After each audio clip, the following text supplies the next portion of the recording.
Hello' guys, আজি আকৌ এটা মিনি ভ্লগ লৈ আহিছোঁ। এই বাগিচাখনত চোৱাচোন ইমান ধুনীয়াকৈ গেন্দা ফুলবোৰ ফুলি উঠিছে। একদম দেখিলেই কিবা বেলেগ এক অনুভৱ আহি যায়। পখিলাবোৰ উৰি আছে। আজি আমাৰ হৈছে ডায়েটৰ শেষৰটো দিন। আজি আমাৰ 2 বছৰীয়া DLED পাঠ্যক্ৰমৰ অন্তিমটো দিন আৰু আমাৰ আজি হৈ আছে ভাইভা আৰু ডেমো ক্লাছ। আজি কিছু বেয়া লাগিছে, ডায়েটখন এৰি যাব লাগিব। আজিৰ পৰা আৰু আমি ডায়েটৰ সাজযোৰ পিন্ধি ইয়াতে আহিব নোৱাৰিম। সেইটো কাৰণে বহুত বেয়া লাগি আছে।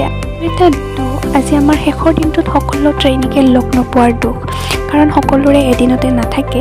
কিন্তু ফেয়াৰৱেলত সকলোকে লগ পাওঁ যাতে আশা কৰিছোঁ। আৰু এতিয়া আমাৰ শেষৰটো দিনৰ শেষ পৰ্যায়, আমাৰ ভাইভা আৰু ডেমো ক্লাছ শেষ হ'ল। এতিয়া আমাৰ পৰ্যায় চলিছে এইবোৰ। এয়া চাওকচোন, ইমান ধুনীয়াকৈ ইজনে সিজনৰ চোলাত লিখি নিজৰ ভাৱ অনুভৱবোৰ আৱেগবোৰ প্ৰকাশ কৰি আছে। এই চাগে মৰম, ভাল পোৱা, বন্ধুত্ব। আজিৰ ভিডিঅ'টো ইমানখিনি আছিল। Thank U.